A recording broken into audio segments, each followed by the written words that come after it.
नमस्कार, सिटी न्यूजच्या रात्री 10च्या बुलेटिनमध्ये प्रेक्षकांचं मनपूर्वक स्वागत। आज दिनांक 11 ऑगस्ट 2025 वार सोमवार। बातमीपत्राची सुरुवात करूया सुविचार मालेने। अपमानाचा बदला भांडण करून नव्हे तर समोरच्या व्यक्तीपेक्षा जास्त यशस्वी होऊन घेतला जातो। आजचा सुविचार आपण बघितलात, आता बघूया बातमीपत्रातील ठळक बातम्या।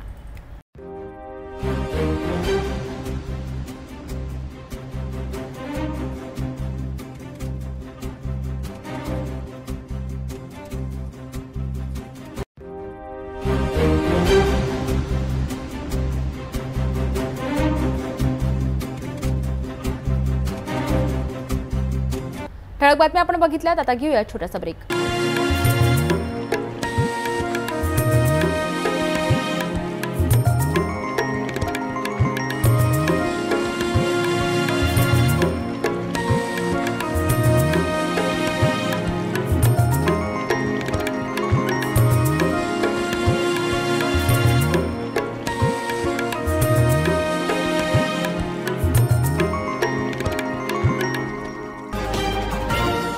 ब्रेकनंतर बघूया सविस्तर बातम्या।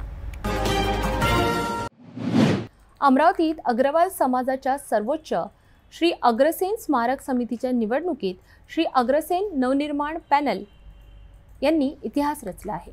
21 पैकी तब्बल 17 जागांवर विजय मिळवत या पॅनलने एकतर्फी बाजी मारली आहे। अध्यक्षपदावर अनिल अग्रवाल हे प्रचंड मताधिक्याने विजयी झाले असून या विजयानंतर ढोल ताशांच्या गजरात नवनिर्वाचितांचे स्वागत करण्यात आले। रविवार 10 ऑगस्ट रोजी रॉयली प्लॉट येथील अग्रसेन भवनात मतदानाची प्रक्रिया पार पडली। 272 पैकी 268 मतदारांनी मतदानाचा हक्क बजावला। यात अमरावतीसोबत अकोला, नागपूर, पुणे, भोपाळ, हैदराबाद, यवतमाळ व खामगाव येथील मतदारांनीही सहभाग घेतला। 15 वर्षांनंतर झालेल्या निवडणुकीत 2 पॅनल आमने-सामने होते। श्री अग्रसेन नवनिर्माण पॅनल आणि अग्रसेन परिवर्तन पॅनल। अध्यक्षपदावर दैनिक अमरावती मंडलचे संपादक अनिल अग्रवाल यांनी 162 मते मिळवत बाजी मारली, तर प्रतिस्पर्धी परमानंद सिंघानिया यांना फक्त 107 मते मिळाली। उपाध्यक्ष पदांपैकी एकावर नवनिर्माण पॅनलचे राजेंद्र अग्रवाल विजयी, तर दुसऱ्यावर परिवर्तन पॅनलचे वीरेंद्र गनेडीवाल विजयी झाले। कोषाध्यक्ष पद परिवर्तन पॅनलचे कैलाश ककराणिया यांनी जिंकले। कार्यकारिणी सदस्यांपैकी 17 जागा नवनिर्माण पॅनलकडे गेल्या, तर फक्त 4 जागांवर परिवर्तन पॅनलने कडवी लढत देत विजय मिळविला। विजयानंतर नवनिर्वाचित अध्यक्ष अनिल अग्रवाल यांनी सर्व समाजबंधूंचे आभार मानत निवडणूक संपल्यावर सर्वांनी एकत्र काम करण्याचे आवाहन केले। त्यांनी स्पष्ट केले की नवनिर्माण पॅनलचा मुख्य अजेंडा सध्याच्या अग्रसेन भवनाचे सुयोग्य व्यवस्थापन, नवे भवन उभारणी, समितीच्या संविधानात सुधारणा, नवीन सदस्य नोंदणी आणि 1982 पासून प्रलंबित असलेली चेंज रिपोर्ट प्रक्रिया पूर्ण करणे हा असेल। अग्रसेन नवनिर्माण पैनल बहुमतों से जिन्होंने विजय प्राप्त की। अग्रसेन जो संस्था अमरावती शहर अम्बानगरी की सबसे बड़ी संस्था मानी जाती है और राजस्थानी अग्रवाल पंचायत के अध्यक्ष और दैनिक अमरावती मंडल मातृभूमि के संपादक अनिल जी अग्रवाल इसके अध्यक्ष बने हैं। कुल मिला के उनकी 17 लोग जो है 17 पदाधिकारी विजयी हुए हैं और प्रतिद्वंदी जो उनके पैनल था उनके 3 उम्मीदवार विजयी हुए। जानेंगे किस प्रकार से इस अध्यक्ष पद को न्याय देने का प्रयास करेंगे, किस प्रकार से आने वाले समय में अग्रसेन संस्था को लेकर और समाज के उद्धार के लिए क्या प्रयास रहेगा। श्री अग्रसेन स्मारक समिति यह अग्रवाल समाज की एक शीर्षस्थ चैरिटेबल ट्रस्ट संगठन है जो 80 वर्ष पहले स्थापित की गई थी और अम्बानगरी अमरावती में अग्रवाल समाज की जितनी चल अचल संपत्तियां हैं वो लगभग इसी ट्रस्ट के अंतर्गत मानी जाती है। अग्रसेन भवन रॉयली प्लॉट का जो है वो इसी संस्था के अंतर्गत है। इसमें 270 वोट थे। अमूमन इसके कभी इलेक्शन होते नहीं हैं, लेकिन समाज में कुछ लोगों की मांग पर इस बार इसके इलेक्शन करवाए गए। 2 पैनल चुनाव लड़ रहे थे, श्री अग्रसेन नवनिर्माण पैनल जो हमारा था और दूसरा पैनल एक परिवर्तन पैनल के नाम से डाला गया था। 21 उम्मीदवार चुनकर आने थे अध्यक्ष सहित चैरिटेबल ट्रस्ट के नियमों के मुताबिक। अग्रसेन नवनिर्माण पैनल के 17 उम्मीदवार चुनाव जीते हैं अध्यक्ष सहित और प्रतिद्वंदी पैनल के 4 उम्मीदवार चुनाव जीते हैं। और ये बताते हुए भी बड़ी खुशी होती है कि समाज ने एक तरफा, जिसे हम कह सकते हैं कि एक तरफा उसके अंदर में हमें बहुमत दिया। आने वाले दिनों में हम समाज ने हमें जो भी बहुमत प्रदान किया है उस पर पूरा खरा उतरने का प्रयास करेंगे। अग्रसेन स्मारक समिति के अंतर्गत जो वर्तमान अग्रसेन भवन है रायली प्लॉट में, वो संचालित किया जाता है और बडनेरा रोड पर हमारी लगभग 1 एकड़ जगह अग्रसेन स्मारक समिति की है। उस पर नए भवन का निर्माण ये इस बार का मुख्य चुनावी मुद्दा था और नए भवन का निर्माण करने के लिए हम खुद संकल्प है। ये जो कार्यकारिणी विजयी होकर आई है, यह अधिकतम 2 वर्ष में इस नए भवन का निर्माण प्रारंभ कर देगी। ये हमने हमारे समाज से भी वादा किया है और आपके माध्यम से भी मैं ये संकल्प लेता हूँ कि 2 वर्ष के भीतर हम यहाँ नए अग्रसेन भवन का निर्माण प्रारंभ कर देंगे। इस नई कार्यकारिणी में 75 वर्ष के समाज बंधु से लेकर 27 वर्ष का युवा समाज बंधु, इस तरह की ये सारी कार्यकारिणी निर्वाचित हुई है। मैं आपके माध्यम से उन तमाम समाज बंधुओं का भी आभार व्यक्त करता हूँ जिन्होंने इतनी बड़ी संख्या में और इतने भारी बहुमत से हम पर विश्वास प्रदान किया है।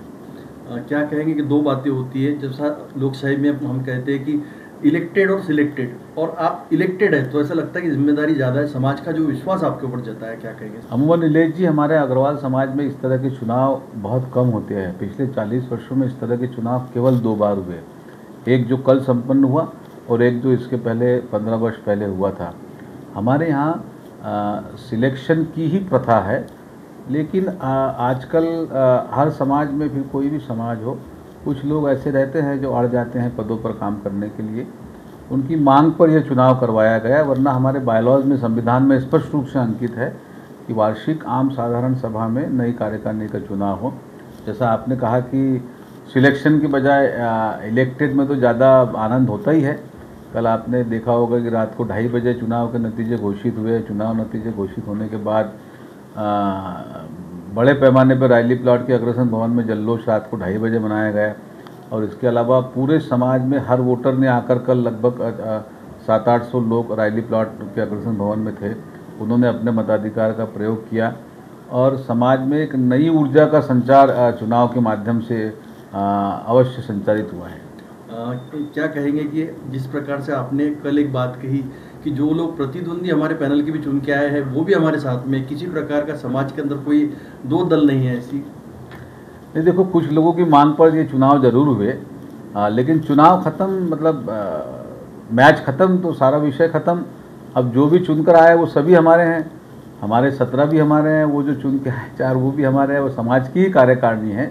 अब सब हम मिलकर काम करेंगे। कल रात में जब 2 बजे सबको सर्टिफिकेट प्रमाण पत्र मैंने प्रदान किए तो अपने संबोधन में यही कहा कि अब कोई उधर इधर का नहीं है। सारे अग्रवाल समाज की अग्रसेन स्मारक समिति के पदाधिकारी व कार्यकारिणी सदस्य है और सभी मिलकर समाज की प्रगति, समाज के उत्थान और नए अग्रसेन भवन के निर्माण के लिए काम करेंगे। श्री अग्रसेन नवनिर्माण पॅनल बहुमतासह ऐतिहासिक विजय मिळवून अग्रवाल समाजाच्या नेतृत्वाची धुरा हाती घेतली आहे। आता सर्वांचे लक्ष त्यांच्या कामगिरीकडे लागले आहे, कारण वचनांनुसार काम केल्यास समाजाच्या प्रगतीला नवा वेग मिळणार आहे।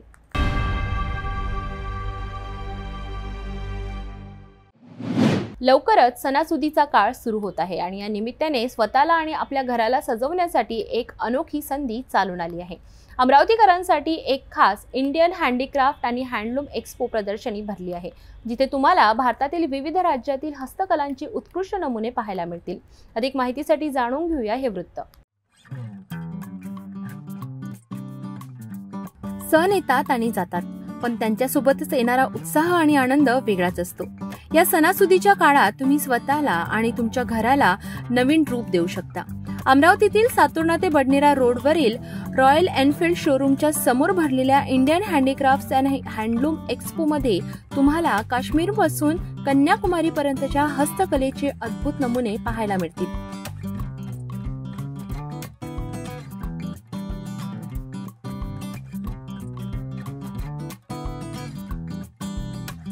इथे तुम्हाला दैनंदिन जीवनात वापरल्या जाणाऱ्या अनेक वस्तू मिळतील, ज्या हस्तकलेने बनवल्या आहेत।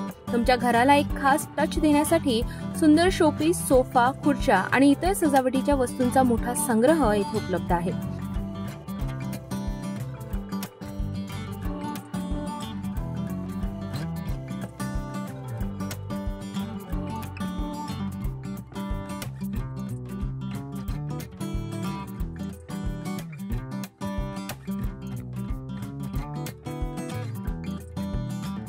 महिलांसाठी खास बांगड्या आणि पारंपरिक कपड्यांची एक विस्तृत श्रेणी आहे। या प्रदर्शनातून खरेदी करून तुम्ही भारतीय कला आणि कारागिरांनाही प्रोत्साहन देत आहात।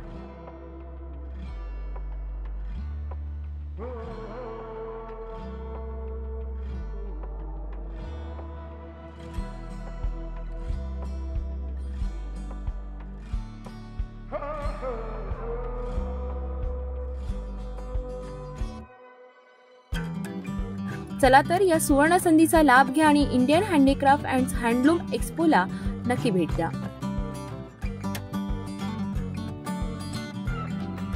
तर आपण पाहिलत ना, या प्रदर्शनात किती सुंदर आणि वैविध्यपूर्ण वस्तू आहेत। मला खात्री आहे की तुम्ही या एक्स्पोला भेट देऊन निराश होणार नाही। तुमच्या घराला आणि तुम्हाला एक नवीन ओळख देण्याची ही संधी सोडू नका।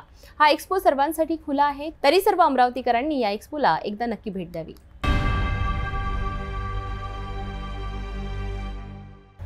भेटूया एका छोट्याशा विश्रांतीनंतर।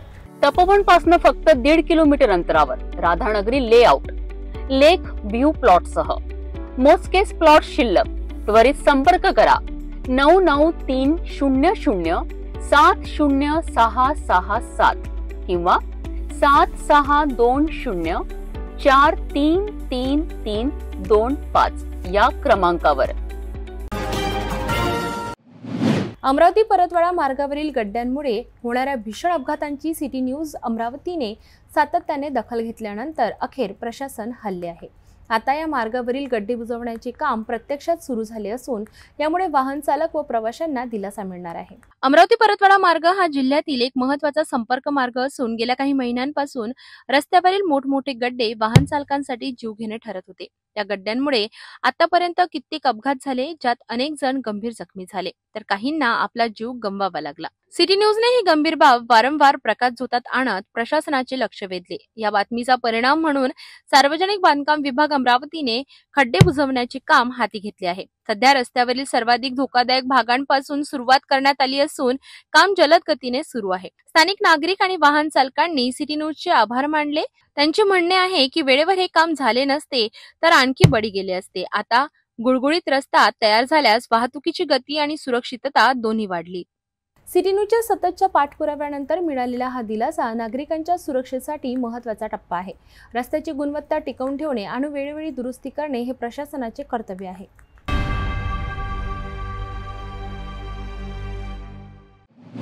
अमरावती जिल्ह्यातील अचलपूरमधून एक धक्कादायक बातमी समोर येत आहे। इथे फिनले मिलचे कामगार आपल्या थकीत वेतनासाठी गेल्या 4 दिवसांपासून आंदोलन करीत आहेत।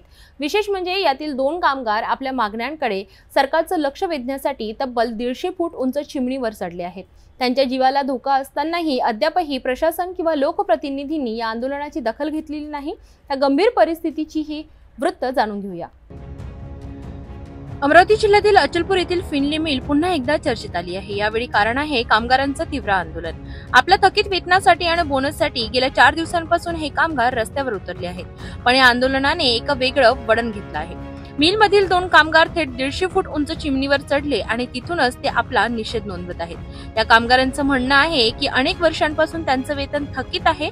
वारंवार विनंत्या करूनही कोणीही त्यांच्या व्यथा ऐकलेल्या नाहीत। नॅशनल टेक्सटाईल कॉर्पोरेशनच्या अधिकाऱ्यांनीही याकडे पूर्णपणे दुर्लक्ष केलंय। गेल्या काही दिवसांपासून याच मिलमधील 70 लाख रुपयांचा माल विकून तो देशातील इतर 3 मिलच्या कामगारांना देण्यात आला। मात्र फिनले मिलच्या हजारो कामगारांच्या वाट्याला काहीच आलं नाही। आता या आंदोलनाने उग्र रूप धारण केलं आहे आणि चिमणीवर चढलेल्या 2 कर्मचाऱ्यांचा जीवाला धोका वाढत असतानाही सरकार किंवा प्रशासनाकडून कोणतीही ठोस पावलं उचलली जात नाहीयेत। आता या प्रश्नावर सरकार काय भूमिका घेणार याकडे सर्वांचं लक्ष लागलं आहे। फिनले मिल मध्ये 1000 पेक्षा जास्त कामगारांचा थकीत वेतन मिळावे आणि याच कामगारांचा पूर्णपणे बोनस द्यावे या प्रकारची मागणी होत आहे। आतापर्यंत येथील भारतामध्ये राहणाऱ्या 3 mill Tata mill, Hindu mill आणि पोद्दार मिल या कामगारांना फिनले मिलमधला माल विकून 70 लाखाचा माल विकून त्यांना बोनस देण्यात आले, परंतु येथील कामगारांना त्यांचं थकीत वेतन दिलं नाही आणि त्यांना बोनससुद्धा दिला नाही। ऑक्टोबर महिन्याचा पूर्ण पगार पाहिजे या प्रकारची मागणी होत आहे। कामगार आपल्यासोबत जाणून घेऊया काय त्यांच्या प्रतिक्रिया। मागं आमची मॅनेजमेंटसोबत मीटिंग जेव्हा झाली होती त्यावेळेस मॅनेजमेंटनं लिखित स्वरूपात आणि ते मुंबईवरून लिखित स्वरूपात दिलं होतं की बा आपण रॉ मटेरियल हे ते विकून सण्या पुरा पैसा जमून सण्या तुमचा बोनस आणि पूर्ण पगार राहिलेला आतापर्यंतचा हा पूर्ण करण्यात येईल। पण त्यासाठी त्यांनी 3 महिन्याचा कालावधी मागितला आणि आपण त्याला राजी पण झालो। मदत आमदार साहेबही होते। आमदार साहेबांच्या संमतीने, तहसीलदार साहेबांच्या संमतीने हे सर्व आंदोलन मागं घेण्यात आलं होतं त्यांच्यावर भरोसा करून। पण मधल्या काळात एवढं पाणी गेलं की यांनी कच्चा माल विकला 70 लाखाचा, इथून माल विकला, NTCला पाठवला 70 लाख आणि परस्पर तिकडे मुंबईच्या 3 मिलांना बोनस करून वाटून देण्यात आला। मुंबईच्या 3 मिलांना वाटून देण्यात आलं आणि इथं जेव्हा लेखी दिलं होतं अचलपूरच्या फिनले मिलसाठी तर त्यांना ते देण्यात नाही आलं। याचा जबाब विचारायला आम्ही मुंबईला पण गेलो तर तिथच्या अधिकाऱ्यांनी पळ काढला। शेवटी इथं मॅनेजमेंटला विचारलं, यांनी पण पळ काढून ठेवला आहे, कोणीच भेटायला तयार नाही आहे। थोडी उडती खबर आली किंवा तिथच्या 3 मिलाला कोर्टाच्या हिशोबाने देण्यात आला आहे। तर आमचं हे म्हणणं आहे, मग 3 मिलाला कोर्टाच्या हिशोबाने देण्यात आला। जेव्हा देवेंद्र फडणवीसांनी 25 करोड फिनले मिल चालू करायसाठी देऊन झाले महाराष्ट्र सरकारची गुण, तर तेव्हा तुम्ही 23 मिलचा अडथळा कशासाठी आणला? तेव्हा त्यांनी 23 मिलचा अडथळा आणला आणि जेव्हा आता बोनस देता तेव्हा तर 3 मिलं दिसले तुम्हाला, तेव्हा 23 मिलाचा विचार नाही आला। NTC फक्त हे मोठ्या लोकांसाठी काम करून राहिली, खालच्या गोरगरिबाच्या कामगारांसाठी काम नाही करून राहिली आहे। आणि त्यासाठीच आम्ही आज उपोषणाचा हत्यार उभारला आहे की आम्हालाही बोनस भेटला पाहिजे। आमचाही तेवढाच NTCच्या पैशावर हक्क आहे। आम्हीही कामगार, आम्हीही गरीब आहोत। किती जण चिमणीवर आहे आणि किती दिवसापासून आलो? आज 4था दिवस आहे। चिमणीवर 2 कार्यकर्ते चढलेले आहेत। एकाचं नाव विकेश नरेश उगळे आहे, दुसऱ्याचं मनोज सूर्यवंशी आहे। दोन्ही कामगार अतिशय गरीब आहे। एज त्यांची 30च्या खाली एज आहे। PF कटाचा दुसरीकडे काम करू नाही शकत। आज गव्हर्नमेंटने त्यांना मंदात लटकून ठेवलेला आहे, ना घर का ना घाट का धोबी का कुत्ता करून ठेवलेला आहे। एकदम धोबी समाजाला नाही म्हणून झालो मी, त्यासाठी मी माफी मागीन की कोणाला राग नाही आला पाहिजे, एक मन आहे म्हणून झालो। पण आज अशी कंडिशन करून ठेवलं की माणूस मदत लटकलेला, ना काही करू शकत, काहीच नाही करू शकून झाला, ना दुसरीकडे कामाला जाऊ शकून झाला। आज गव्हर्नमेंटने ह्यावर लक्ष ठेवलं पाहिजे की कामगारांची परिस्थिती बिकट चालली आहे। अचलपूरची अर्थव्यवस्था खालावलेली आहे। आज जिथं 10,000-12,000 रुपये ज्या दुकानात काम करायला भेटत होते, आज 5-5 हजार रुपयावर कोणाला काम नाही भेटून राहिलं। आज दुकानदारांची परिस्थिती खराब झालेली आहे, अर्थव्यवस्था खराब झालेली आहे, दुकानदारही खाली बसले आहे। पुन्हा अचलपूरचा विकास कधी करायचा, अचलपूरच्या इकडे लक्ष द्यायचं असेल तर हा उद्योग चालू झालाच पाहिजे। कामगाराला बोनस भेटलाच पाहिजे आणि पगार झालेच पाहिजे, तेव्हाच अचलपूरच्या मार्केटमध्ये पैसा खेळीन। नाही तर फक्त कामगाराचीच परिस्थिती नाही तर येणाऱ्या काळात इथच्या प्रत्येक व्यक्तीची परिस्थिती खालावेल आणि त्यासाठी सर्वच हे होतील। म्हणून माझं म्हणणं आहे, जणांनी आत्महत्या केलेल्या आहेत कामगारांनी। आज त्यांची ही परिस्थिती दयनीय आहे। त्यांची लेकरं बिचारे आज हे आहेत, त्यांच्यावर कोणाचं लक्ष नाही आहे। आज महाराष्ट्र सरकारनं तर आहेच आहे, पण भारत सरकारनं पुरा आमदार खासदार सर्वांनी याकडे लक्ष देऊन याच्यात जास्तीत जास्त मदत करून सगळ्या आज गव्हर्नमेंटच्या लक्षात आणून दिलं पाहिजे की NTC मध्ये 10,000 कामगार आहेत। 10,000 कामगाराची जबाबदारी कमी नसते, त्यांच्याकडे लक्ष द्या, त्यांची परिस्थिती पहा। तरी होती फिनले मिलमधील कामगारांच्या संघर्षाची कहाणी। जीव धोक्यात घालून सुरू असलेल्या आंदोलनाकडे सरकार कधी लक्ष देणार आणि या कामगारांना न्याय कधी मिळणार हा एक महत्त्वाचा प्रश्न आहे।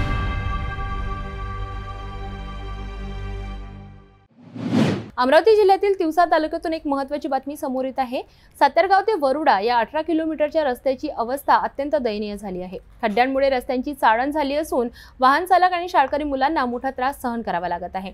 या समस्येकडे सार्वजनिक बांधकाम विभागाने दुर्लक्ष केल्यामुळे नागरिक संतप्त झाले आहेत। अमरावती जिल्ह्यातील तिवसा तालुक्यातील सातरगाव ते वरुडा दापोरी करजगाव जावरा फतेपूर या 18 किलोमीटरच्या महत्त्वाच्या रस्त्यावर मोठे खड्डे पडले आहेत। गेल्या अनेक महिन्यांपासून या रस्त्याची दुरावस्था झाली असून वाहन चालवणे एक मोठी कसरत बनली आहे। विशेषतः शालेय विद्यार्थ्यांना दररोज या खडतर प्रवासाला सामोरे जावे लागत आहे। या रस्त्यावर अपघातांची शक्यता वाढली असून वाहन चालकांना जीव मुठीत धरून प्रवास करावा लागत आहे।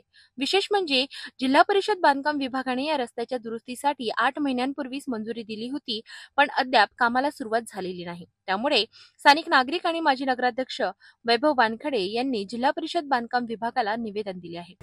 तिवसा तालुक्यातील सातरगाव, करजगाव, जावडा, वरुडा, दापोरी, नमस्कारी या गावातील रस्त्यांची दुरावस्था झालेली असून 9 सप्टेंबर 2024 रोजी विधानसभेच्या निवडणुकीच्या आधी या ठिकाणी मुख्यमंत्री ग्राम सडक योजनेतून तत्कालीन पालकमंत्री यशोमती ठाकूर यांच्या माध्यमातून इथले रस्ते मंजूर झालेले होते, परंतु अद्यापही या कामाची निविदा प्रक्रिया अजून पूर्ण झालेली नाही। याच रस्त्यांवरील गट ब ची जिल्हा परिषद अंतर्गत बांधकाम विभागाची जी कामे आहेत त्याची भूमिपूजन सुद्धा 2.5 महिन्यापूर्वी आटपून झालेली आहे, परंतु त्याही कामाला प्रत्यक्षात हात लागलेला नाही आणि म्हणून नागरिकांची, शेतकऱ्यांची आणि विद्यार्थ्यांची मोठ्या प्रमाणावर या रस्त्यांच्या दुरावस्थेमुळे गैरसोय होत आहे। आमची प्रशासनाला आणि शासनाला ही विनंती आहे की आपण स्वातंत्र्य दिनाच्या पूर्वी या कामांना सुरुवात करावी, अन्यथा तीव्र आंदोलनाचा इशारा या निमित्तानं तालुका काँग्रेस कमिटीच्या वतीनं आम्ही या ठिकाणी प्रशासनाला दिलेला आहे। या रस्त्यांच्या दुरावस्थेबाबत विद्यमान सरकार आणि विद्यमान प्रशासन जबाबदार आहे आणि लोकांना त्रास होत असताना, बस सेवा प्रभावित होत असताना सुद्धा याकडे गांभीर्यानं लक्ष देणं ही काळाची गरज झालेली आहे, परंतु लोकप्रतिनिधींचं याकडे सपशेल दुर्लक्ष आहे। या निवेदनात त्यांनी एका आठवड्यात कामाला सुरुवात न झाल्यास स्वातंत्र्य दिनानिमित्त तीव्र आंदोलन करण्याचा इशारा देण्यात आला आहे। यावेळी विश्वजित बाखडे, सोपान डोळस, ऋषिकेश देशमुख आणि महेश तायवाडे यांच्यासह अनेक ग्रामस्थ उपस्थित होते। नागरिकांच्या या मागणीकडे आता प्रशासन कधी लक्ष देते हे पाहणं महत्त्वाचं ठरेल। मी विश्वजित बाखडे, दापुरी खुर्द, तालुका तिवसा येथील रहिवासी आपणामार्फत शासनाला एक विनंती करतो की सातारगाव, वरुडा, दापुरी या रस्त्याची जी दुर्व्यवस्था झालेली आहे तर त्या दुर्व्यवस्थेकडे कृपया संबंधित पदाधिकारी, संबंधित अधिकारी यांनी प्रकर्षाने लक्ष द्यावे आणि गावातील ये जा करणारे जे काही लहान मुले असो, शाळकरी मुले असो, नोकरीदार असो किंवा व्यावसायिक असो यांना ये जा करण्यासाठी जो काही त्रास होते त्यासाठी कृपया आपण एक पाठपुरावा करून आमची समस्या मार्गी लावावी एवढी विनंती। सातारगाव ते वरुडा रस्त्याच्या दुरावस्थेमुळे नागरिक त्रस्त झाले आहेत। त्या गंभीर समस्येकडे प्रशासनाने तातडीने लक्ष देऊन रस्त्याची दुरुस्ती करावी अशी नागरिकांची मागणी आहे।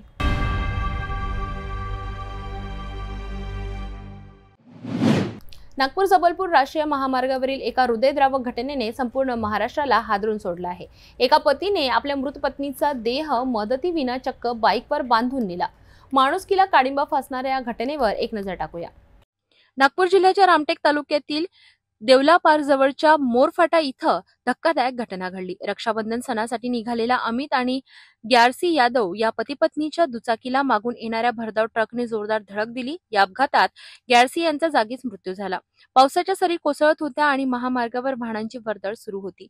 आपल्या डोळ्यासमोर पत्नीचा मृतदेह पाहून अमितच्या पायाखालची जमीन सरकली। त्याने मदतीसाठी अनेकांना हात जोडून विनंती केली, पण कोणीही थांबलं नाही। अखेर अमितने एक अविश्वसनीय आणि वेदनादायक निर्णय घेतला। त्याने आपल्या पत्नीचा मृतदेह दुचाकीच्या मागच्या सीटवर बांधला आणि तो कोराडीच्या दिशेने निघाला। माणुसकी मेली की काय असा प्रश्न विचारणारी ही घटना महामार्गावर पोलिसांनी पाहिली। त्यांनी लगेच अमितचा पाठलाग केला आणि त्याला अडवून मृतदेह ताब्यात घेतला। पोलिसांनी ग्यारसी यांचा मृतदेह उत्तरीय तपासणीसाठी नागपूरच्या मेयो रुग्णालयात पाठविला। कोराडी पोलिसांकडून या घटनेचा तपास आता देवलापार पोलिसांकडे वर्ग करण्यात आला आहे। क्या बताओगे, किस तरह की घटना आपके साथ हुई, क्या बताओगे, कहाँ जा रहे थे और कैसी हुई घटना? सर जा रहा मैं सर करणपुर जा रहा था, घर से 12 बजे निकला और वहाँ से देवला पार के आगे में मोर फाटा आया। वहाँ पे सर पानी बारिश चालू थी तो वहाँ पे मैं पानी भरा था तो गाड़ी से किया तो ट्रक वाला आया ना, कट मारा तो मेरी बाइक सीधी उल्टी गिरी, उसको चकाचक गया एक आयसर का। उसके बाद में सर मैं आगे गिरा गाड़ी के तो मैं बच गया। उसके बाद में सर मैंने उसको उठाया, बैग को उठाया, मोबाइल को उठाया और मैंने मेरी बीवी को उठाया सर, गाड़ी में बांध के सीधा घर लेके आया सर। किसने वीडियो किसने निकाला? वीडियो पुलिस वालों ने। अच्छा, आपको भी लगा क्या? हाँ सर, मेरे को भी लगा है ना। क्या जो ट्रक वाला है, ट्रक वाला रुका कि भाग गया? भाग गया सर। जब वहाँ रुके थे आपने फिर लोगों को बुलाया वहाँ पे? क्या नहीं सर, मैंने किसी को नहीं बुलाया सर, मेरे को कुछ समझ में नहीं आ रहा था सर, तो मैं सीधा घर लेके आया उसको बांध के। अमित यादववर ओढवलेली ही परिस्थिती खरंच मन सुन्न करणारी आहे। एका अपघाताने होत्याचं नव्हतं झालं आणि मदतीच्या अपेक्षेने पाहिलेल्या प्रत्येक चेहऱ्याने त्याला निराशेच्या खाईत ढकललं। ही घटना पुन्हा एकदा समाजाला प्रश्न विचारते की माणुसकी खरंच हरवली आहे का?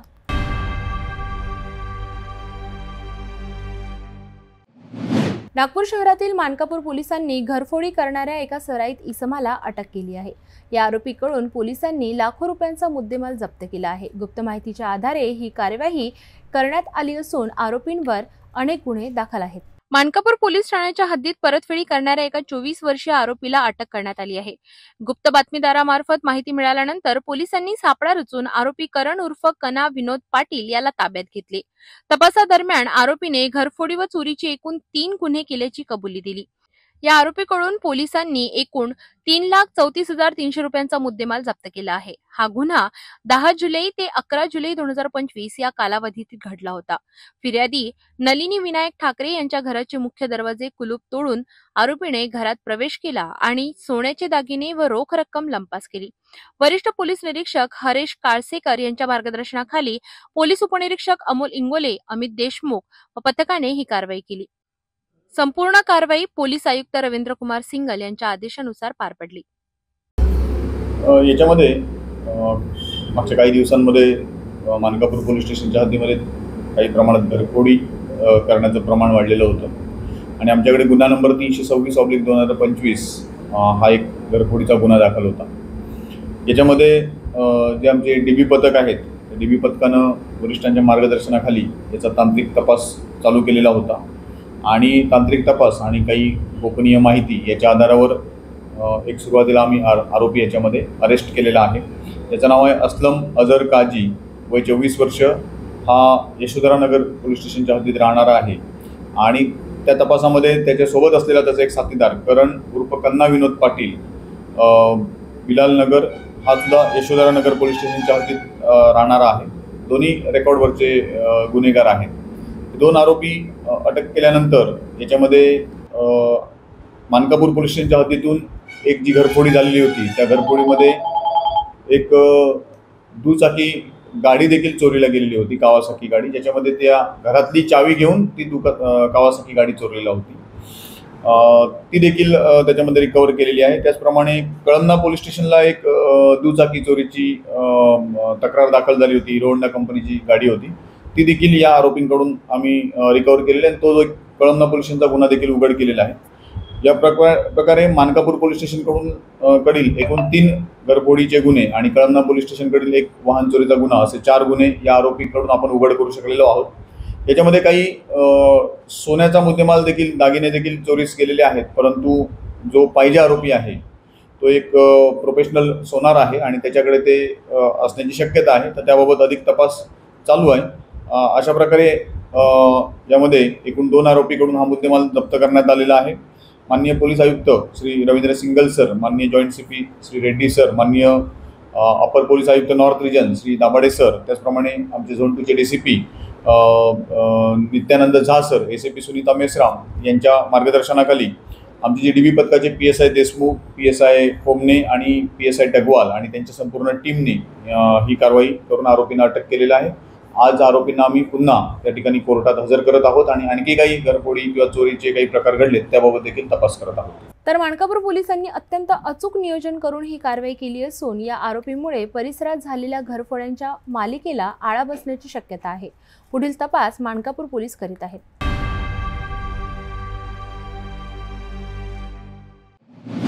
नागपूरच्या नंदनवन पोलीस ठाणे आणि युनिट क्रमांक 4च्या पथकाने केलेल्या संयुक्त कारवाईत नंदनवन येथील जबरी चोरीच्या गुन्ह्यातील आरोपीला अटक करण्यात यश आले आहे।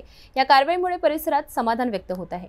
नंदनवन पोलीस ठाण्यात दाखल असलेल्या गुन्हेगारीच्या घटनांना आळा घालण्यासाठी पोलीस प्रशासन सतर्क झाले आहे। याचाच भाग म्हणून पोलीस ठाणे नंदनवन आणि युनिट क्रमांक 4चे पथकाने विशेष मोहीम हाती घेतली होती। मिळालेल्या गुप्त माहितीच्या आधारे पोलिसांनी सापळा रचून जबरी चोरीच्या गुन्ह्यातील मुख्य आरोपीला ताब्यात घेतले। या आरोपीवर यापूर्वीही अनेक गुन्हे दाखल असल्याची माहिती समोर येत आहे। पोलिसांनी या कारवाईसाठी विशेष नियोजन केले होते, जे यशस्वी ठरले। अधिक तपास सुरू असून या गुन्ह्यात आणखी कुणाचा सहभाग आहे का याचा शोध पोलीस घेत आहे। पोलिसांनी दिलेल्या माहितीनुसार या कारवाईमुळे नंदनवन परिसरातील गुन्हेगारी नियंत्रणात आणण्यास मदत होईल। नागपूर पोलिसांच्या यशस्वी कामगिरीची बातमी आपण बघितलीत। नंदनवन पोलिसांनी केलेल्या या कारवाईमुळे गुन्हेगारांमध्ये भीतीचे वातावरण निर्माण झाले आहे।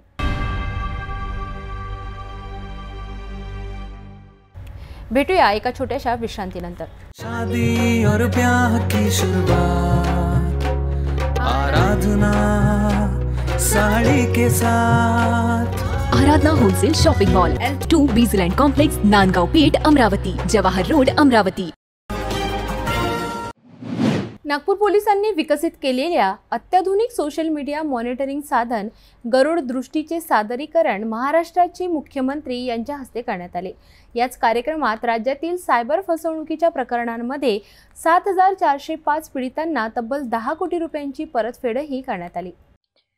नागपूरच्या पोलीस भवन येथे मुख्यमंत्री देवेंद्र फडणवीस यांनी भेट देऊन गरुड दृष्टी या नागपूर पोलिसांनी विकसित केलेल्या सोशल मीडिया मॉनिटरिंग साधनाचे प्रत्यक्ष सादरीकरण केले.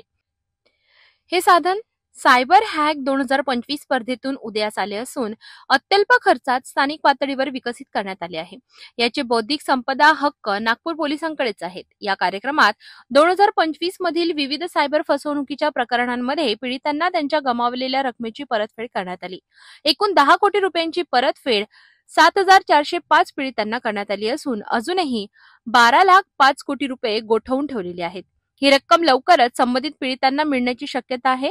मुख्यमंत्र्यांनी निवडक पीडितांना वैयक्तिकरित्या परतफेड केली. यामध्ये रोहित अग्रवाल यांना सर्वाधिक 73 लाखांची परतफेड करण्यात आली आहे. देवीदास बोदराज पारखी 35,15,000, शशिकांत परांडे यांना 34,77,000, राजमणी जोशी यांना 29,95,000, राहुल चावडा आणि आदित्य गोयंका यांना प्रत्येकी 26,20,000 रुपयांसह इतर लाभार्थ्यांनाही लाखो रुपयांची रक्कम परत करण्यात आली. गरुड दृष्टी ही जी एक ॲप किंवा व्यवस्था या ठिकाणी पोलिसांनी तयार केली आहे. नुकतंच त्याचं सादरीकरण श्री लोहित मतानी यांनी आमच्या समोर केलेलं आहे. आणि विशेषतः आज आपल्याला माहिती आहे की सोशल मीडिया हा जसा अभिव्यक्तीचं साधन झालंय तसंच तो मोठ्या प्रमाणात हेट पसरवण्याकरता, द्वेष पसरवण्याकरता, अनेक गुन्ह्यांमध्ये गुन्हेगारी करण्याकरता किंवा काही प्रमाणात अंमली पदार्थांची मार्केट प्लेस म्हणून देखील आज त्याचा उपयोग होताना आपल्याला पाहायला मिळतो. आणि म्हणून ही सगळी जी स्पेस आहे एक प्रकारे अनरेग्युलेटेड आहे, कारण याचे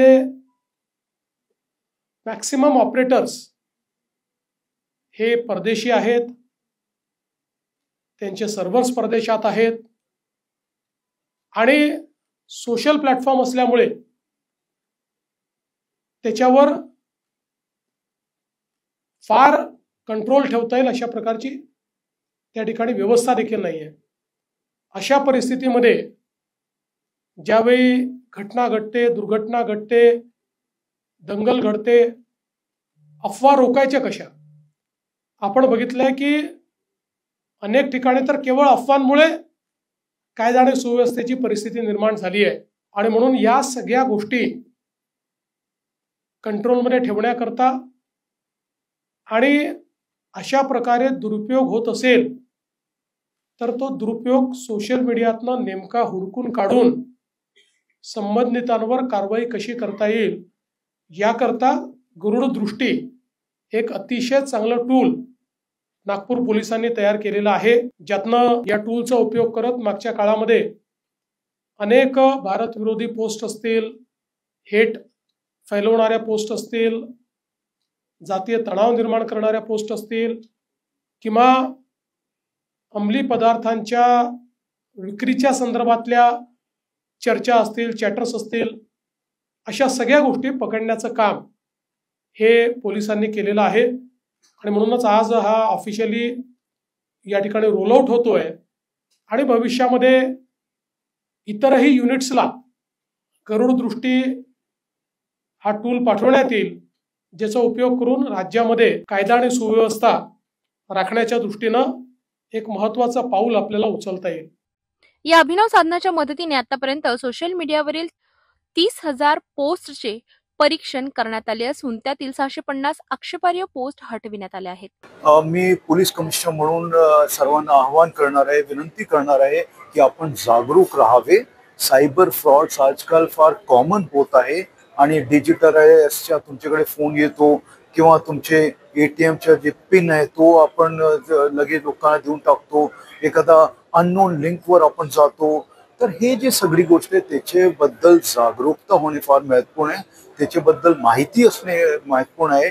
जर तुम्हाला कुठली शंका असली तर तुम्ही जरूर आम्हाला विचारा, आम्ही तुम्हाला मदत करू त्याच्यात, जेणेकरून आपण सगळे ऑनलाईन सुरक्षित राहावे. अफवा, द्वेषपूर्ण मजकूर, वादग्रस्त पोस्ट यामुळे कायदा सुव्यवस्थेला धोका निर्माण होऊ नये यासाठी या साधनांचा प्रभावी वापर होत आहे। जनवरी 2025 में एक व्हाट्सएप पे लिंक आई थी, ग्रुप की लिंक आई थी, जिसमें स्टॉक मार्केट में इन्वेस्टमेंट के अच्छे टिप्स दिए जाएंगे और आपका पैसा फटाफट ग्रोथ होगा। उसकी लिंक के आधार पर हम ग्रुप में ऐड हुए। 2-4 दिन तक अच्छा कार्यक्रम चला भी, हमने विड्रॉल भी लिए, अच्छा प्रॉफिट भी हुआ। लेकिन 4-5 दिन बाद कुछ उनकी जो एप्लीकेशन थी, 4-5 दिन बाद कुछ एप्लीकेशन में गड़बड़ी हमें ऐसे पता चली। तो गड़बड़ी जैसे ही पता चली तब तक हमने 19 लाख रुपए तक का इन्वेस्टमेंट कर दिया था और विड्रॉल होना बंद हो गए थे। और ग्रुप के उसके बाद में विड्रॉल की कोई उम्मीद दिखाई भी नहीं दे रही थी। तो कुछ समय बाद हमने 1 या 2 दिन बाद फिर साइबर फ्रॉड में कंप्लेंट कराई, जिसके थ्रू उन्होंने इमीडिएट एक्शन लेते हुए अकाउंट फ्रीज किए। और अकाउंट फ्रीज होने के बाद कुछ दिनों में रिकवरी आना शुरू हुई। कोर्ट से ऑर्डर आई, कोर्ट से ऑर्डर आने के बाद में कार्रवाई की गई और कोर्ट से भी हमारे को कुछ सपोर्ट मिला। और उसके बाद में आज यह जो कार्यक्रम किया गया था माननीय देवेंद्र जी फडणवीस मुख्यमंत्री साहब के हस्ते, इसमें हमारे को बाकी पूरे अमाउंट का चेक दिया गया। कितने दिन लगे आपके पैसे वापस आने में? एफआईआर से लेके तो आज तक के कितने दिन में आपका पैसा रिटर्न? आज फिर भी 6 महीने हो चुके हैं, 6 महीने हो गए लगभग। 6 महीने के अंतराल में हमारे को पैसा रिफंड मिल गया है। तंत्रज्ञानाच्या मदतीने गुन्हेगारीला आळा घालण्याच्या दिशेने नागपूर पोलिसांनी उचललेले हे पाऊल राज्यातील इतर पोलीस दलांसाठीही प्रेरणादायी ठरणार आहे। गरुड दृष्टीमुळे केवळ गुन्हेगारीवर अंकुश बसणार नाही, तर समाज माध्यमांवर सकारात्मक संवादही वाढेल, असा विश्वास व्यक्त केला जात आहे।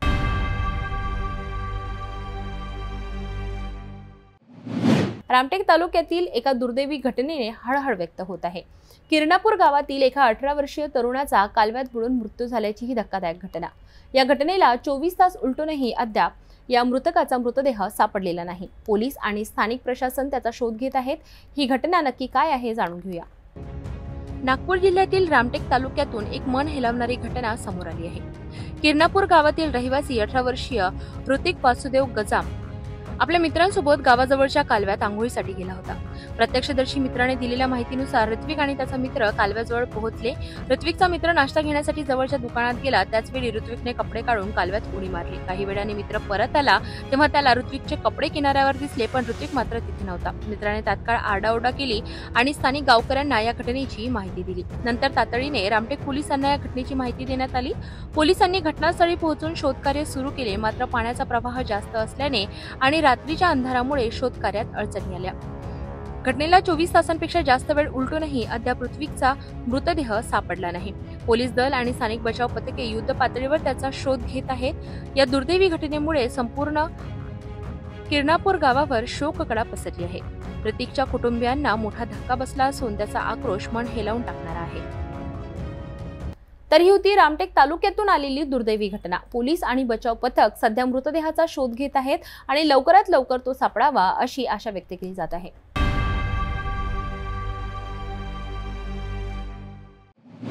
पुरंदर हवेली परिसरात खळबळ उडवणारी एक घटना समोर आली आहे। स्थानिक पातळीवर आरपीआय अध्यक्ष म्हणून ओळख असलेल्या व्यक्तीवर थेट 5 लाख रुपयांची खंडणी मागितल्याचा आणि खोटी अॅट्रॉसिटी टाकण्याची धमकी दिल्याचा गंभीर आरोप आहे। राजगड पोलिसांनी या प्रकरणात गुन्हा दाखल करून तपास सुरू केला आहे। राजगड पोलिसांकडे दाखल तक्रारीनुसार फिर्यादी बाळासाहेब विश्वनाथ दूरकर, वय वर्ष 61, व्यवसाय शेती, राहणार दुरकवाडी गराडे, तालुका पुरंदर, त्यांच्या घरी आणि शेतात 22 डिसेंबर 2024 पासून आजपर्यंत आरोपींनी वारंवार धाड टाकली। आरोपी प्रदीप कांबळे, जो स्थानिक पातळीवर आरपीआय अध्यक्ष म्हणून ओळखला जातो, आणि त्याच्या सोबतच 5 ते 6 अनोळखी इसम यांनी फिर्यादीच्या जमिनीतून गेलेल्या रिंग रोडच्या मोबदल्यात शासनाकडून मिळालेल्या पैशांपैकी 5 लाख रुपये देण्याची मागणी केली। पैसे न दिल्यास तुला बघून घेतो आणि खोटी अॅट्रॉसिटी केस टाकून आत टाकतो असा थेट धमक्या देण्यात आल्या। या धक्कादायक प्रकारामुळे परिसरात खळबळ उडाली होती। या प्रकरणात भारतीय न्याय संहितेच्या 333, 308(2), 351(2)(3), 189(2), 191(2) या कलमांखाली गुन्हा दाखल करण्यात आला आहे। पोलीस निरीक्षक गौडी यांच्या मार्गदर्शनाखाली पुढील तपास सुरू आहे। स्थानिक राजकारणाशी आरोपींचा संबंध असल्याने हा तपास आणखी गाजणार अशी चर्चा रंगली आहे. खोटी ॲट्रॉसिटी टाकून खंडणी वसूल करण्याच्या या कथित प्रकरणाने पुन्हा एकदा स्थानिक राजकारणात आणि गुन्हेगारीला संगणमताचा मुद्दा चर्चेत आला आहे. कर्जामुळे तर गेले पप्पा.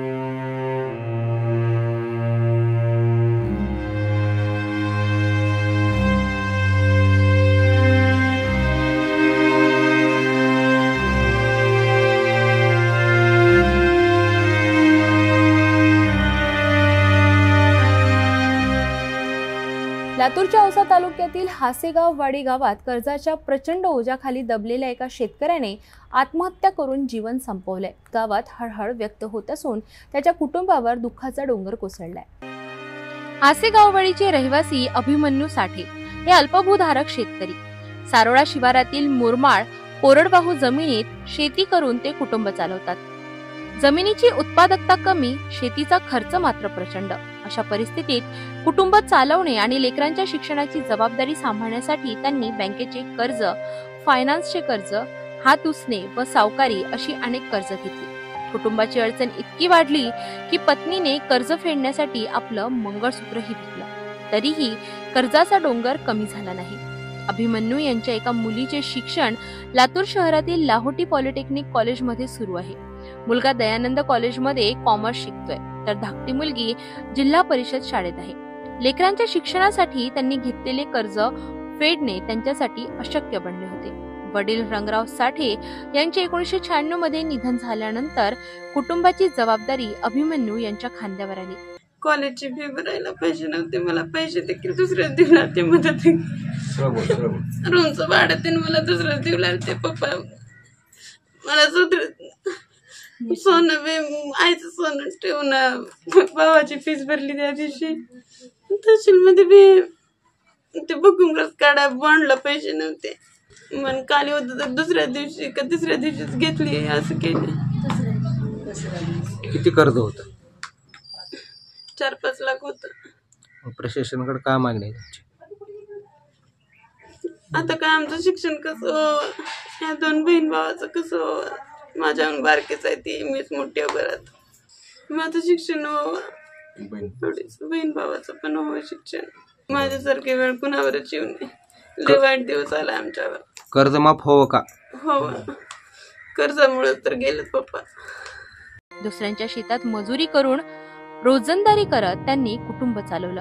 पण गेल्या काही वर्षात कर्ज आणि खर्च यांचा ताळमेळ न जुळल्याने मानसिक ताण वाढला आणि शेवटी स्वतःच्या घरात गळफास घेऊन त्यांनी जीवन संपवलं. कर्ज होतं, थोडं घरगुती बी कर्ज होतं. मुलाच्या शिक्षणाचा खर्च झापत नव्हता. 2 मुली लातूरला शिक्षणासाठी होते. मुलगी इंजिनिअरिंगला, मुलगा कॉमर्सला लातूरलाच घेतलं. सगळ्या गोष्टी वैतागून गुरुवारी औषधाला गेले होते कागद काढायसाठी लेकरावाचे. तिथं थोडे पैसे लागले, पुन्हा पैसे नाहीत म्हणून घरी आले. घरी आल्यावर बी रात्री कुणाला काही नाही बोलले, काही म्हणजे आपल्याकडूनच आले की झोपलेच. संध्याकाळी काही म्हणली नाही. तर पुन्हा सकाळी आम्ही उठून दररोजच्या आम्ही शेताला गेलो, मुलं शाळेला गेले, आम्ही लोकांच्यात मजुरीला गेलो होतो. तिला कुणाला काय वाटलं काय नाही तसं त्यांनी त्यांचा शेवटचा चुकीचा निर्णय घेतला. माझी प्रशासनाला एवढीच कळकळीची विनंती की जी आमच्यावर दिवस आलाय की आता कुणावरच येऊन असं मला वाटतं. साठे यांच्या पश्चात आई मुद्रिकाबाई, पत्नी सुनीता, 2 मुली आणि 1 मुलगा असा परिवार आहे. या कुटुंबाला पुढे आर्थिक मदत मिळेल का? विशेषतः औशाचे आमदार अभिमन्यू पवार यांच्याकडून काही मदत जाहीर होईल का, याकडे गावकऱ्यांचे लक्ष लागले आहे. भागवत कडापा जाधव हाशेगाववाडीची आम्ही. ह्या अभिमन्यू परिस्थितीसाठी त्यांची वडील बारक्यापणीच वारले. आई वडील आई बायको 2-3 लेकरं घेऊन आपलं परपंच करायचा, रोजानं जायचा, का घर परपंच भागवायचा. त्याच्यामध्ये हो काही अशी तिनं काल परवा दिवशी औषधाला गेला, काय तर कागद काय मिळालीत म्हणून त्या शिक्षणापायी घरी येऊन देवा तिनं आत्महत्या केला. असं लेकराच्या शिक्षणापायी बँकेचं कर्ज काढण्यापायी गेलता, ती मिळाली. कर्ज आहे. आणि कर्ज काही आहे, बाकीचं गावडाली कर्ज काही आहे, काही बँकेचं काढलेलं आहे. गरीब आहे त्या आर्थिक, त्याच्यामुळं त्यांनी आत्महत्या करून वारला त्या मुलीच्या शिक्षणापायी. शेतीतील अनिश्चितता, उत्पन्न, वाढते खर्च आणि कर्जाचा प्रचंड ताण ही शेतकरी आत्महत्यांची पुनरावृत्ती थांबवण्यासाठी केवळ सहानुभूती नव्हे तर ठोस उपाययोजना आवश्यक आहे. अभिमन्यू साठे यांच्या मृत्यूने पुन्हा एकदा हा प्रश्न सर्वांच्या समोर उभा केला आहे.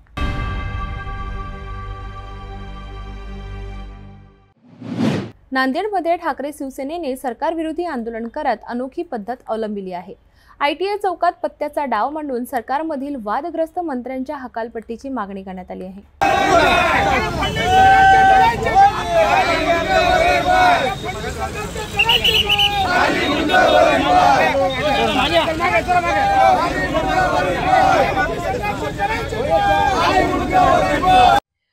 नांदेड शहरातील ITI चौकात ठाकरे शिवसेनेच्या कार्यकर्त्यांनी सरकार विरोधी घोषणाबाजी करत एक आगळावेगळा आंदोलनाचा मार्ग निवडला. पत्त्याचा डाव मांडून सध्याच्या सरकारमधील भ्रष्टाचार आणि वादग्रस्त वक्तव्य करणाऱ्या मंत्र्यांचा निषेध व्यक्त करण्यात आला. हे आंदोलन विशेषतः मंत्री माणिकराव कोकाटे, मंत्री संजय शिरसाट, मंत्री योगेश कदम आणि इतर काही मंत्र्यांच्या विरोधात होते. आंदोलनकर्त्यांनी आरोप केला आहे की हे मंत्री भ्रष्टाचारात गुंतलेले असून त्यांच्याकडून वादग्रस्त वक्तव्य करून जनतेच्या भावना दुखावल्या जात आहे. यावेळी ठाकरे शिवसेनेच्या पदाधिकाऱ्यांनी सरकारला इशारा दिला की वादग्रस्त मंत्र्यांची तातडीने हकालपट्टी करण्यात आली नाही तर आगामी काळात आम्ही तीव्र आंदोलन छेडू. पूरे महाराष्ट्र में जन आक्रोश मोर्चा आज करा है. वो धरती पर आज नांदेड़ जिले की ओर से शिवसेना के तरफ से आज जन आक्रोश मोर्चा रखने वाला है. जो भ्रष्ट मंत्री है उनके अपोज में जो मंत्री है, जो योगेश कदम है गृह मंत्री, वो खुद के माँ के नाम पे डांस बार का लाइसेंस निकाल के वह औरता नचाता है. दूसरा मंत्री संजय सिरसाट अंडरवेल पे घर पे बैठ के गुत्तेदारों को और 2 नंबर वाले धंधे लोगों को घर पे बुला के बैग में भर के पैसे वो बेड पे रख के पैसे लेता है और सिगरेट पीते बोलता है मेरा कुछ भी कोई भी कर नहीं सकता. ऐसे भ्रष्ट और दादागिरी करने वाले मंत्री, उनका राजीनामा लेने के वास्ते आज हम मांगनी किए और ये मांगनी मान्य नहीं करी तो और उग्र आंदोलन करने वाले ऐसा मैं जाहीर करता हूँ. नांदेडमधील ठाकरे शिवसेनेचे हे प्रतिकात्मक आंदोलन सध्या चर्चेत आहे. पत्त्याचा डाव मांडून सरकार विरोधी संदेश देण्याची ही अनोखी पद्धत आगामी राजकीय वातावरणाला नवा रंग देऊ शकते.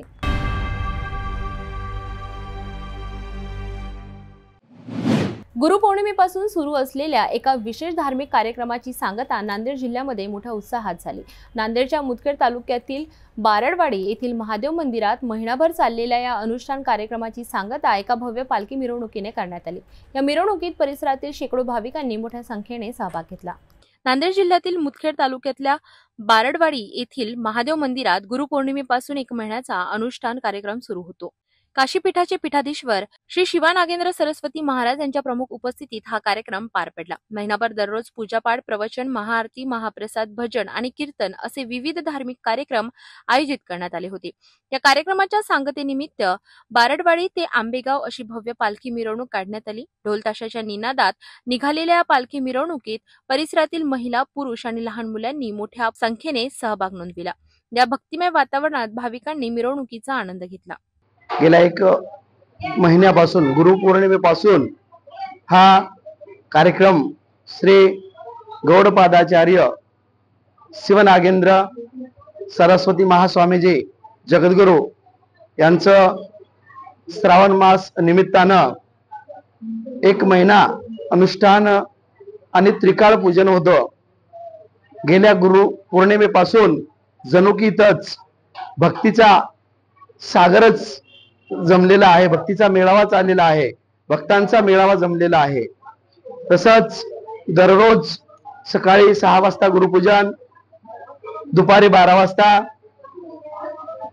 त्याच्यानंतर गुरु महाराजांचं प्रवचन, त्याच्यानंतर सायंकाळी 6 वाजता गुरुपूजन होऊन भजन कीर्तन असा आनंदाचा सोहळा खूप मोठ्या भक्तिभावाने, तर गेल्या 1 महिन्यापासून हा कार्यक्रम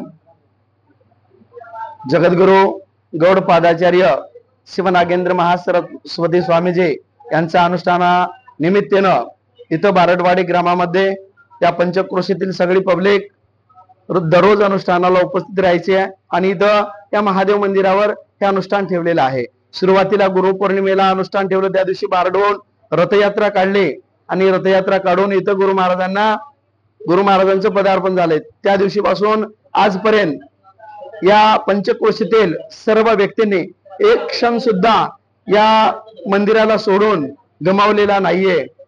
तसंच दररोज गुरु महाराजांचं त्रिकाल पूजन, त्यानं ही या पंचक्रोशीतील वातावरण असं काही जणू की देवच उतरलेत असं झालेलं आहे।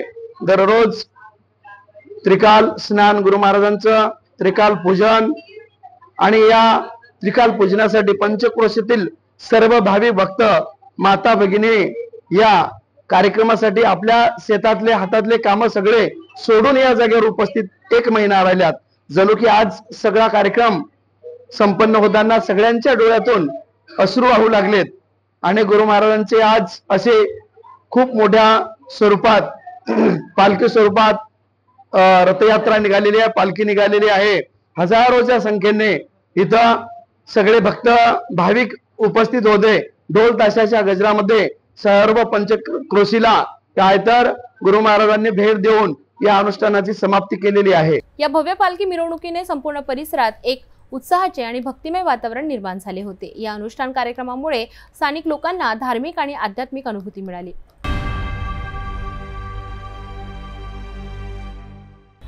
एक नजर लहान बातम्यांवर।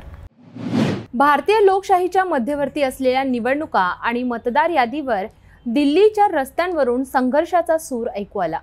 इंडिया आघाडीचे खासदार थेट केंद्रीय निवडणूक आयोगाच्या मुख्यालयाकडे मोर्चा घेऊन गेले। आरोप गंभीर, मतांची चोरी, मतदार यादीत फेरफार आणि निवडणूक आयोगाचा पक्षपातीपणा। आणि यानंतर जे घडलं त्याने दिल्लीचं राजकारण चांगलंच तापलं। विरोधी पक्षातील इंडिया आघाडीचे खासदार दिल्लीच्या रस्त्यावर उतरले। भारतीय जनता पक्षावर 2024च्या लोकसभा निवडणुकीत मतांची चोरी केल्याचा आणि केंद्रीय निवडणूक आयोगाला या कामात पाठबळ दिल्याचा आरोप करत मोर्चा काढण्यात आला। विशेषतः बिहारमधील विशेष गहन संशोधन SIR प्रक्रियेवर आक्षेप नोंदविण्यात आला। दिल्ली पोलिसांनी या मोर्चाला परवानगी नाकारली होती, तरीही विरोधी खासदारांनी 7 स्तरांच्या बॅरिगेड्स पार करण्याचा प्रयत्न करत घोषणाबाजी केली।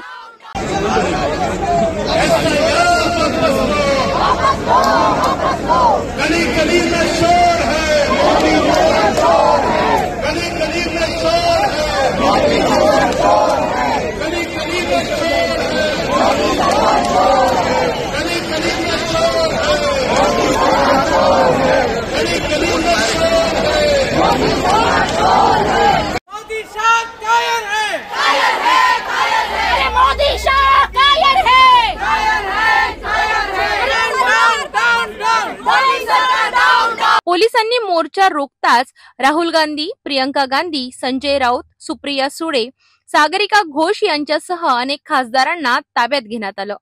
मोर्चा दरम्यान तृणमूल काँग्रेसच्या खासदार मिताली वाघ बेशुद्ध सुद्धा पडल्या। त्यावेळी राहुल गांधींनी त्यांना मदत केली। ताब्यात घेतल्यानंतर बसच्या खिडकीतून राहुल गांधींनी माध्यमांशी संवाद साधला। तेव्हा ते म्हणाले, हा संघर्ष राजकीय नाही तर संविधान आणि प्रत्येकाच्या मताच्या अधिकारासाठी आहे। आम्हाला स्वच्छ आणि संपूर्ण मतदार यादी हवी आहे। दरम्यान निवडणूक आयोगाने राहुल गांधींना त्यांच्या पत्राबाबत स्पष्टीकरण द्यावे किंवा देशाची माफी मागावी अशी नोटीस पाठविली आहे। वो एक्चुअली बात नहीं कर सकते, रियलिटी ये है क्योंकि सच्चाई देश के सामने है और ये जो लड़ाई है ये राजनीतिक नहीं है, ये कॉन्स्टिट्यूशन की लड़ाई है, कॉन्स्टिट्यूशन को बचाने की लड़ाई है, 1 मैन 1 वोट की लड़ाई है। इसीलिए हमें साफ प्योर वोटर लिस्ट चाहिए। मतांच्या हक्कासाठीचा हा संघर्ष आता केवळ रस्त्यावरच नाही तर लोकांच्या मनात आणि न्यायालयीन चौकटीतही सुरू राहणार आहे। असं दिसतंय. निवडणूक आयोग आणि सरकारकडून पुढची पावलं काय उचलतील हे पाहणं महत्त्वाचं ठरेल.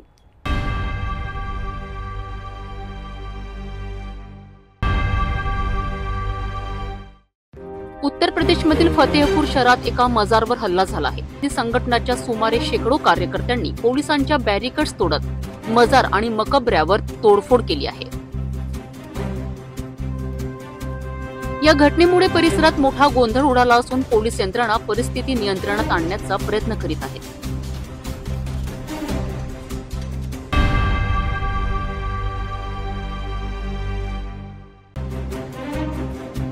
उत्तराखंडमध्ये 5 ऑगस्ट रोजी उत्तरकाशी जिल्ह्याच्या धराली व हर्षिल भागात अचानक ढग फुटून भयानक पूर आला होता.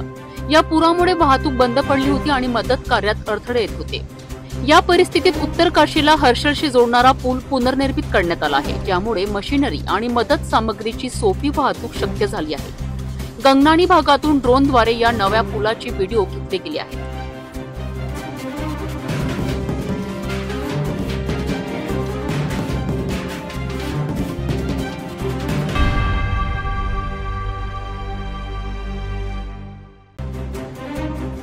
निवडणूक आयोगाच्या निर्णयांवर असंतोष व्यक्त करणाऱ्या आंदोलकांनी शरद पवार आणि मल्लिकार्जुन खरगे यांच्या उपस्थितीत शांततामय चर्चा केली आहे. या बैठकीत त्यांनी निवडणूक प्रक्रियेत पारदर्शकता आणि सर्व पक्षांचा समावेश होणे आवश्यक असल्यावर भर दिलाय. नेत्यांनी सर्व पक्षांनी सहकार्य करून देशातील लोकशाही मजबूत करावी अशी अपेक्षा व्यक्त केली आहे.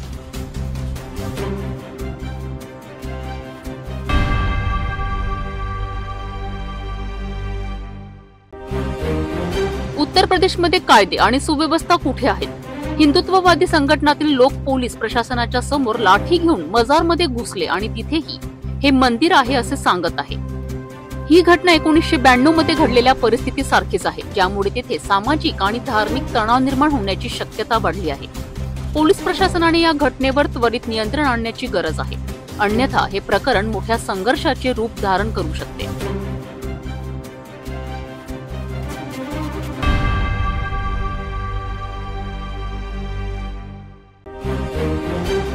एका क्षणाची चूक तर एखाद्या मासूमच्या आयुष्यात कायमस्वरूपी बदल घडू शकते. बालकांच्या सुरक्षेचा विषय नेहमीच गंभीर असून थोडीशी असावधानीही मोठ्या अपघाताचे कारण ठरू शकते. आपल्या प्रत्येकाच्या लक्षात ठेवायला हवं की एक नजर वेळोवेळी टाकल्याने अनेकांना वाचवता येऊ शकतं, परंतु एक चूक केल्यास मासूम बालकाचे आयुष्य धोक्यात येऊ शकते. समाज आणि पालकांनी एकत्रित येऊन बाल सुरक्षेची जबाबदारी घ्यायला हवी. बालकांच्या सुरक्षेसाठी आपण सर्वांनी जागरूक राहणं गरजेचं आहे.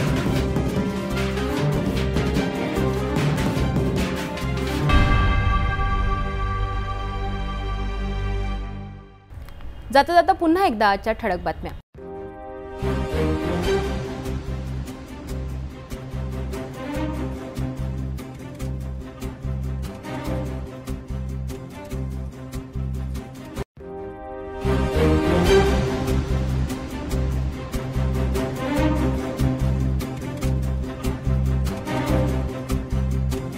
आपण आता सिटी न्यूज चॅनल आपल्या टीव्हीवर सुद्धा बघू शकता. यामध्ये next channel number 117, Jio channel number 872, GTPL channel number 73, fast way channel number 256 वर बघू शकाल. आता अमरावती जिल्ह्यानंतर विदर्भ आणि महाराष्ट्राचे दर्शक घर बसल्या आपल्या केबल टीव्हीवर सिटी न्यूजच्या बातम्या पाहू शकाल. यात Chhatrapati Sambhajinagar next setup box number 14, Yavatmal setup box number 12, Washim setup box number 26, Nanded setup box number 17, Mahur setup box number 7, Nagpur GTPL setup box number 470 आणि ACN setup box number 51, Akola RRC setup box number 899. लवकरच आम्ही आपल्यापर्यंत पोहोचणार आहोत. जर सिटी न्यूज चॅनल आपल्या टीव्हीवर दिसत नसेल तर आपण आपल्या केबल ऑपरेटरशी संपर्क करावा. आपण सिटी न्यूज केबल व्यतिरिक्त YouTube, Facebook, Instagram आणि ट्विटरवर सुद्धा बघू शकता. याकरिता सोशल मीडिया अकाउंट सबस्क्राईब करा, फॉलो करा आणि लाईक करा. YouTube अकाउंट सबस्क्राईब करण्यासाठी सबस्क्राईब बटनला क्लिक करा आणि बेल आयकॉन दाबायला विसरू नका, कारण सर्वात आधी समाचार आपल्यापर्यंत पोहोचणार आहे. तसेच सिटी न्यूजचे फेसबुक पेज लाईक करा, Instagram आणि ट्विटर हँडल फॉलो करा. आपण व्हॉट्सअपवर सुद्धा सूचना देऊन न्यूज प्राप्त करू शकता. व्हॉट्सअप नंबर स्क्रीनवर येत आहे. हे बातमीपत्र एवढ्या वेळेस थांबूया. पुन्हा भेटूया नवीन घडामोडींसोबत. तोपर्यंत नमस्कार. हर खबर पर पैनी नजर, हर मुद्दे पर सटीक वार, यही है सिटी न्यूज की पहचान. जहाँ सच्चाई की आवाज दबाई जाती है, वहाँ सिटी न्यूज उठाता है सवाल. हर स्क्रीन पर, हर प्लेटफॉर्म पर हमारी मौजूदगी बोलती है. सिटी न्यूज, हमेशा सच के साथ।